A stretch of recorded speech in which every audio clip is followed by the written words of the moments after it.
Matapos kong masusing suriin ang impeachment complaint na inihain ni Lisa Largosa Masa et al. Laban kay Respondent President Ferdinand Marcos Jr., malinaw sa akin na ang reklamo ay sufficient in substance. Batay sa pamantayan ng prima facie sufficiency. Linawin natin, hindi pa natin hihatulan ang Pangulo. Ang tanong lamang ngayon ay ito, kung mapapatunayang totoo ba ang aligasyon, may nagawang impeachable offense ba ang Pangulo? Ang sagot, oo.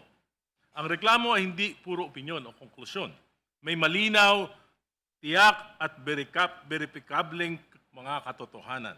Isang malinaw na halimbawa, ang malubhang kapabayaan ng Pangulo sa pagpayag na salaulain ang pambansang budget ng kanyang mga kaalyado. Daan-daang bilyong piso ayon mismo sa reklamo. Pinayagan ang insertions, diversions at manipulasyon. At sa kabila nito, nilagdaan at ipinatupad ang paglalabas ng mga pondong ito. Ayon sa reklamo, pinahintulutan at nilaglaan ng Pangulo ang paglalabas ng bilyong pisong unprogrammed appropriations, mga pondong walang tiyak na pinanggagalingan na ginamit umano sa ghost projects, substandard infrastructure projects, at maanumalyang flood control. Hindi ito simpleng pagkukulang. Ito ay systematic acts na tuwirang pumapasok sa betrayal of public trust. Ang reklamo rin ay malinaw na nagsasaad na pinayagan ng Pangulo ang paggamit at pagdivert ng pondo mula sa PhilHealth, PDIC at Foreign Assisted Projects appropriations na nagdulot ng malalaking pagkaantala sa mga flagship projects ng ating bansa. Metro Manila Subway, PNR Elevated Rail at iba pa. Ang epekto nito, bilyong-bilyong pisong nawala dahil sa commitment fees, penalties at price escalation. Ito ay tunay na perang nawala, tunay na oportunidad na nasayang at tunay na pasaning ipinapataw sa mamamayang Pilipino. Ang reklamo ay malinaw na sumasagot sa mga batayang tanong. Sino ang gumawa? Ang Pangulo. Ano ang ginawa? Pinayagan at nilagdaan ng budget, manipulation at anomalous releases. Kailan? 2023, 2024 at 2025 GAA. Paano? Sa pag-aproba ng releases at kabiguang pigilan ang diversion ng pondo.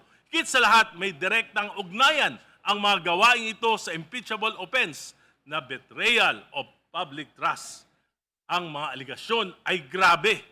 Tinatamaan ang public interest, sinisira ang constitutional order at winawasak ang tiwala ng mamamayan sa pamahalaan. Kung mapapatunayang totoo ang mga ito, may nagawang impeachable offense ang Pangulo. Iyan lang ang dapat nating pagpasyahan sa yugtong ito. Dapat bigyan ng pagkakataon ang mga nagrereklamo na magharap ng mga ebidensya, magsumite ng mga sworn statements at mapatunayan ang kanilang mga aligasyon. Kasabay nito, dapat ding bigyan ng pagkakataon ng Pangulo na ipagtanggol niya ang kanyang sarili. Ito ay hindi pag-uusig. Ito ay due process. Ito ay hustisya para sa nagrereklamo, para sa Pangulo, at higit sa lahat, para sa mamamayang Pilipino na may karapatang malaman, pinabayaan ba? May ginawa bang kasalanan? Pinagnakawan ba tayo? Kapag pinatay ang investigasyon, kung pipigilan ng komiting ito ang pag-usad ng investigasyon, ang magiging imahe ng Kamara ay may pinagtatakpan. Lalo na't maraming mambabatas ang di umano'y nakinabang.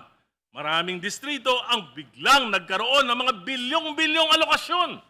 At marami sa mga ito ay napunta sa mga flood control projects. Kung pipigilan natin ito, baka tayo mismo ay husgahan ng bayan bilang kasabwat sa pagtatakip sa katotohanan.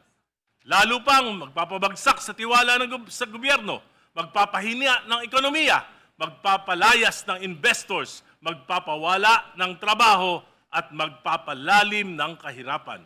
At sa susunod na tagulan, sa bawat baha, sa bawat dilubyo, sa bawat buhay na malalagas, tayo ang sisingilin ng mamamayan.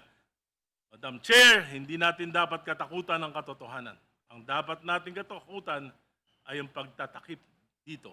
Payagan nating umusad ang investigasyon, hindi para sa Pangulo, hindi para sa atin, kundi para ipagtanggol ang konstitusyon ng Republika. Maraming salamat po.